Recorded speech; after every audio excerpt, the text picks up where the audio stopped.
Hey, what's up, everybody? I know a lot of people don't know me. I'm new to YouTube as far as, being a content creator. But my name's Andrew. Everybody calls me Drew Dash. I'm a podcaster, and that's really it. Just a podcaster. Nothing really special outside of my normal everyday 9 to 5 job that I do. Contrary to popular belief, everybody seems to think if you do podcasting or YouTube, you don't work a regular 9 to 5 job, but a lot of people do. I know a lot of people want to fake it, as we've seen with some podcasters and some people on YouTube as far as it's going right now. But that being said, I created this because I do podcasting, and my podcast is called Windows to the Soul Podcast. And what I do is I talk about, obviously everyday, current topics. But one of the other big things that I enjoy doing is I enjoy helping people learn from my mistakes. So the people who have listened have said, that I give good information. And I try to figure out how could I help more people, because I haven't been able to fit some of my stories into some of my podcast episodes yet. So I decided, hey, you know what? I'll come on YouTube and tell some of my stories. And some of these stories are just goofy and funny. Some of them are... I don't think I have any sad ones. I might have felt sad at the moment, but I actually kind of laughed at the end of it all. But they're just stories that I just decided to tell to possibly help people out. And, hopefully I can have some people share their stories with me. And maybe if I can get big enough and, get enough subscribers and stuff and get monetized and stuff like that, I start having other people tell me their stories and, share their stories on my channel and stuff like that. But with that being said, this story that I'm going to tell is about the first time that, I won't say the first time because there's a bunch of times I learned, but it's probably the most important time that I learned to stop playing Captain Save or you know what. I wish I could be who I want to be, but it's YouTube, and we know that it's now pretty much the dang Disney Channel, so there's a lot of things you can't do. So we'll leave it at that. So, but yeah, this is a story about a time that I tried to save a girl and ended up learning the hard way that I shouldn't have saved her. This is one of the few times. There's probably more than a couple of stories that I should have learned, because I was definitely a simp back in the day. But this is one of the stories, probably the most recent one. So we'll say maybe about 4 years ago, probably 3.5, maybe 4 years ago, I guess we can start like this. I broke up with a girl, and I broke up with her about a year before. And we broke up, but we were still kind of, dealing with each other as far as like from a sexual standpoint. And what happened was I started getting out and dating again. I finally stopped, I finally kind of got over everything. It didn't take me a year to get over it, but I just finally kind of, started getting back out and dating. And where I'm at in Texas, about 45 minutes away, there's I live in a place called Lubbock. And where I'm at, about 45 minutes north of me, there's a town called Plainview. And I've told part of this story on my podcast, but I haven't really told the full story. So me and my ex-girlfriend had been broke up at that point, probably about roughly about maybe 5 months. And no, probably longer than that. It probably been closer to about 6 or 7. And I was finally starting to get back out. And as I was starting to get back out, there was this chick who lived in the next the next largest city over from me. And that was in Plainview. And so this chick named Brenda. I won't say her last name, but it's a chick named Brenda. And I kept trying to talk to her, kept trying to get her to go on dates with me. And every time I would try to get her to go on a date with me, she would stand me up. And so what happened was, the very first time we were supposed to go out, it would always happen maybe about within about 30 minutes of the date time, she would usually like back out of it. So I was just getting back into the dating market. I was just starting to kind of get some confidence back about myself. So I really hadn't built my confidence back up like I probably should have built it back up, but it was what it was, whatever. And so the very first time we were supposed to go out, I was supposed to go to her. So I was supposed to drive, to go meet her 45 minutes away. And I was driving, and we ended up not going on a date, obviously. About maybe 15 minutes outside of town. I got probably about 15 minutes away. And about 15 minutes away from town, she texted me. She said, hey, we can't do it. I have something going on. So I was like, okay, cool. Whatever, fine. So it sucked, but I turned around and came on back home. And the next time I just got out of class, because I was still a college student at the time. I had just gotten out of class, and we had set this up, and I was supposed to go to her then. And so I went, and this time I actually got into town. I got into town, and as I was talking to her, and as we're, I've asked her the day before, like, are we still on for tomorrow? She's like, yeah. I was like, okay, cool, fine, let's do that. So what ended up happening was I got to town, and when I got to town, she wasn't responding. So I was like, hey, I'm here. And nothing. Like, hey, I'm here. Nothing. And so a few times, I text her, probably 3 or 4 different times and tried to get a hold of her. I called her once. She didn't answer. And then maybe about 15, 20 minutes go by, and I'm like, man, what's going on? And then I get a text message. Hey, I'm sorry.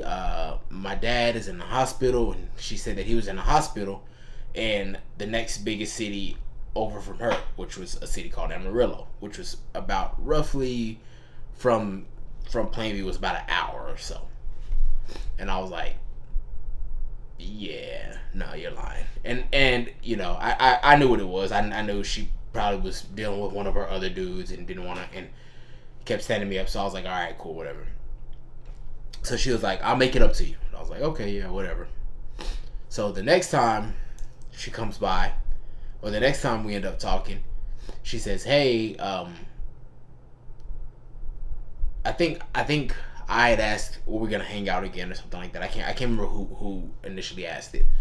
But what I do remember is I said, well, the next time, I told her the last time, I said, the next time you need to come to me, because I've already came to you twice and you've wasted my time. I was like, I wasted my time, my gas, the next time you come to me. So she's like, all right, cool. So we had set up time to go on a date, and I think I'd set the date up to be around about maybe 8:30 or so. Might have been a little bit earlier than that, but I don't remember. But I do know I'd set the date up for like a night, and it was on a Saturday night, and so she was supposed to come through. And when she was supposed to come through, I already knew.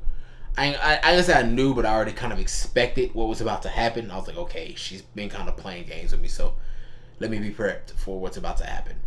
So what ended up happening after that was about maybe 10-15 minutes before 8:30, so about 8:15, she hits me up and she says, hey, I can't make it. I'm like, okay, yeah, I kind of expected that. And she's like, oh, well, hey, and I think I said something like, yeah, I kind of expected you to do this again. And she's like, no, don't be like that. Da, da, da. Yeah, whatever. Don't play with me. Play with your mammy. I ain't trying to hear that. You lying. So what ended up happening after that was I'm dressed up. I'm clean. I've gotten the edge up and everything. This is before I started my dreads.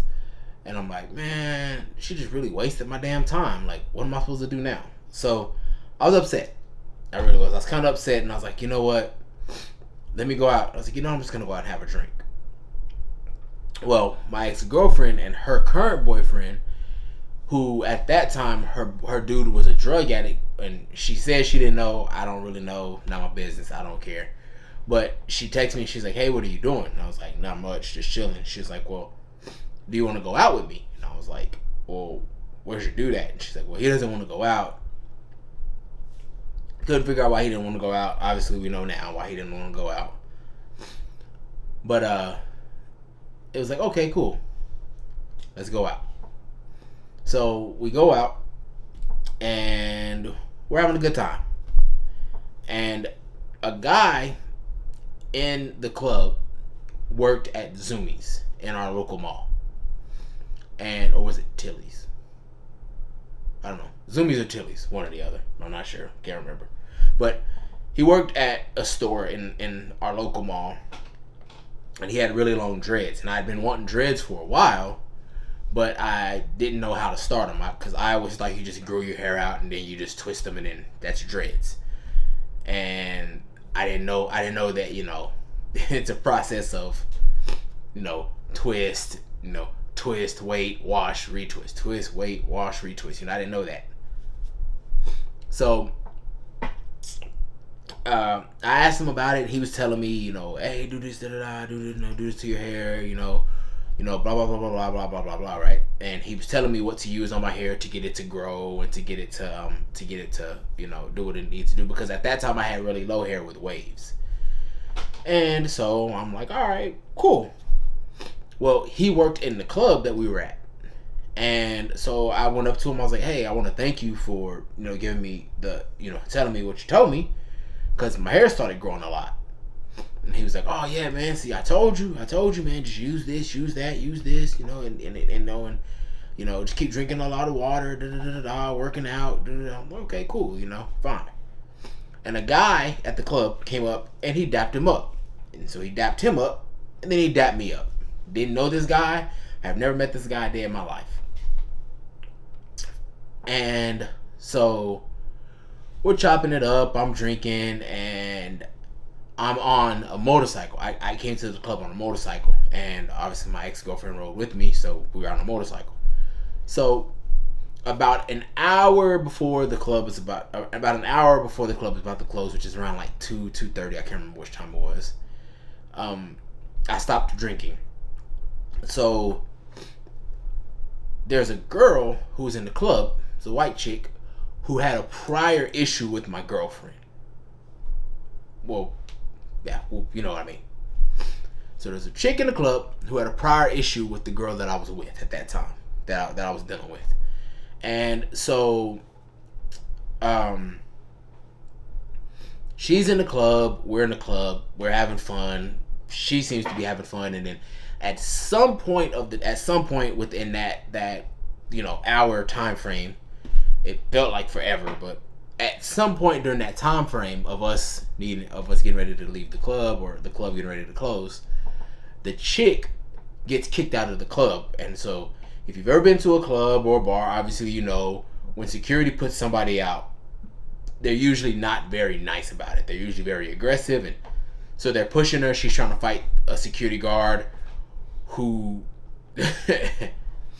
looks like freaking Brock Lesnar or Batista, and she's probably 4 foot nothing, trying to fight this guy, and he's just walking her out, pushing her out the way, like get the hell out. And so for some stupid reason, my ex-girlfriend sees her, because we're standing by, because there's a patio, because it's like a club, and it's like on like a deck where it's open. And so we're standing kind of on the patio because it was hot in the club, obviously, so we're getting air. And I'm sitting here and I'm talking to another chick. I'm trying to get her number or whatever. And my ex-girlfriend runs outside and she says, yeah, that's right. Kick that B out. Kick that stupid B out. And the white chick hears her, and the white chick proceeds to run and hop the rail and try to start fighting with her. Well, I probably would have let him fight, to be honest, but the chick who hopped the rail grabbed a bottle. So I tried to jump in the way to, stop her from hitting her with the bottle. And what ended up happening was the security guard jumped in the way, or one of the security guys. So the guy who ended up dapping me and the other guy up, he jumps in the way, so I end up tackling him on accident. So they get everything cleared up, everything gets settled, everything gets handled, and the dust kind of settles, or what little dust what it was or whatever. And they get her out. They get her out, and the guy comes up to me and he says, "Hey man, don't grab me like that again." And so I proceed to explain to him, "Hey man, I didn't mean to do that. It wasn't intentional. I was trying to stop her from hitting my homie, and you jumped in the way, so I ended up kind of tackling you." And he was like, "Oh, okay, well, I just want to let you know I'm a hood dude, I'm a gangster, I'm this, I'm that, I'm this, I'm that, I'm this, I'm that." And I'm like, "Okay, cool, fine." And I tell him, I'm like, "Well, hey," I was like, "that's my fault, my apologies. I didn't mean for it to go that way. It went disrespectfully. That was my fault." And as I'm explaining the situation, he says, okay, he says, "I understand." And he says, "Cool." And we dap up. And as we dap up, I kind of say, "Okay, fine, we're good." And about the time that we dap up, my ex-girlfriend is standing over, which would have been to my left at that time. She's standing over to my left against the wall with the other security guys.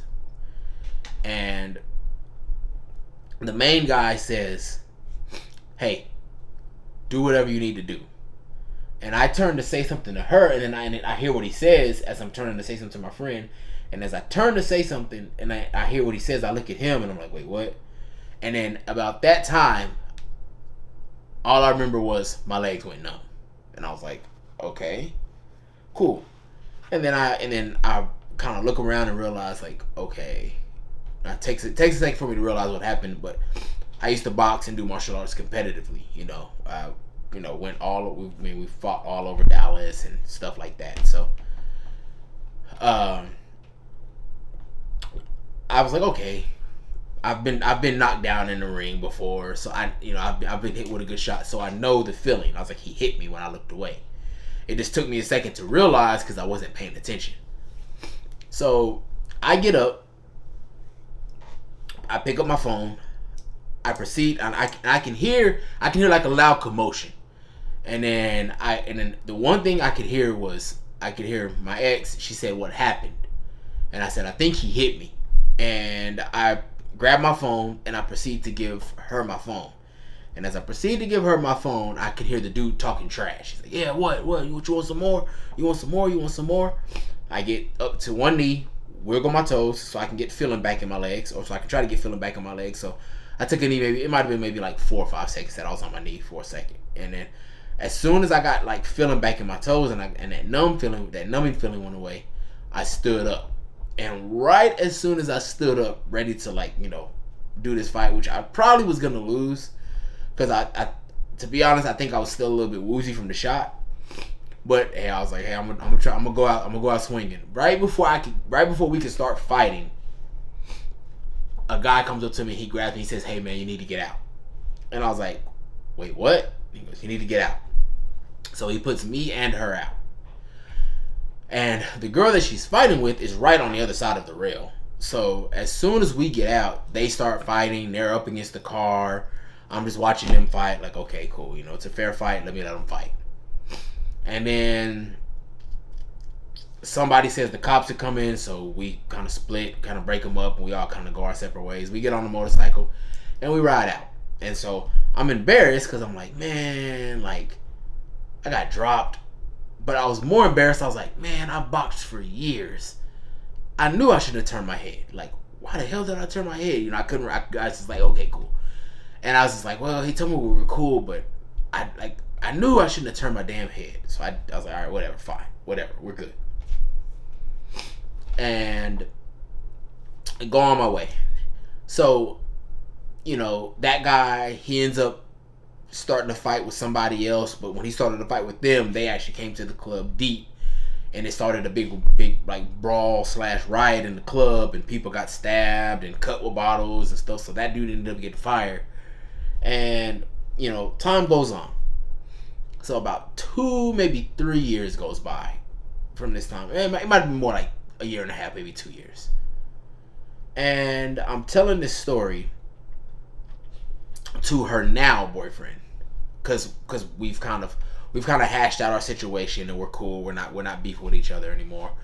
And I'm telling the story to the guy who is now her boyfriend, and I'm telling him like, yeah, da da da da da. And I was like, and I tell the story of how the fight started. And I'm like, so initially, she kind of started the fight, because if she would have just shut up, we would have never even been in that situation. And the kicker of the story was she said, "You're lying. I had nothing to do with that fight." So me trying to play Captain Saver, you know what? Captain Saver trick got me punched, dropped, embarrassed in front of everybody in a club, and she says, "I have nothing to do with that. That was not my fault." And it was like, wait, what? It was like, we wouldn't even been out on the deck if you would. We wouldn't even been out there on the patio if you wouldn't have went out there. And so, what that taught me was never play Captain Saver, you know what, to any girl, especially if she ain't your girl. Never play Captain Saver, because what ends up happening when you do that to a female is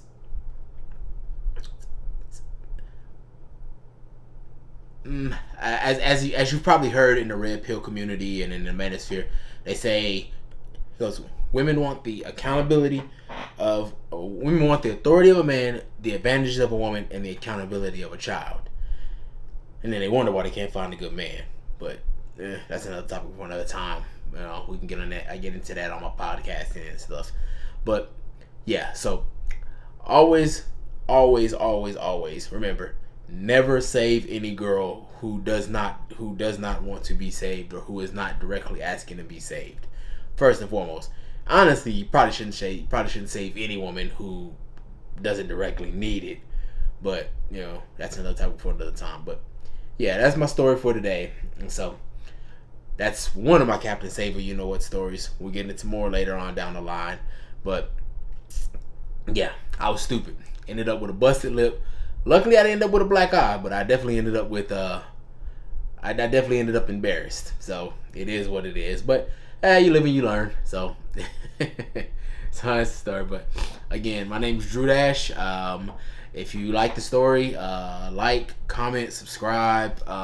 If you have some stories that you would like to tell, hey, I'm trying to get monetized. I'm just barely starting this out. I've had a YouTube channel for a while, but I really haven't posted too much on it.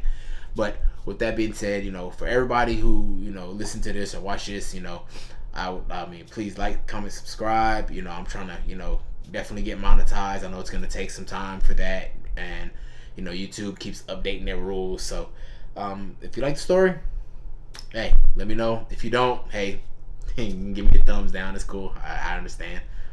But thank y'all. Y'all have a good day. And until next time, next video, y'all have a great day. Peace.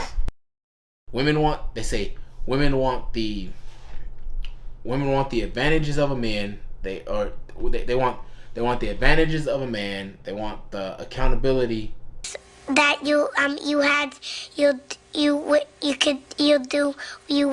want. Today, Junior?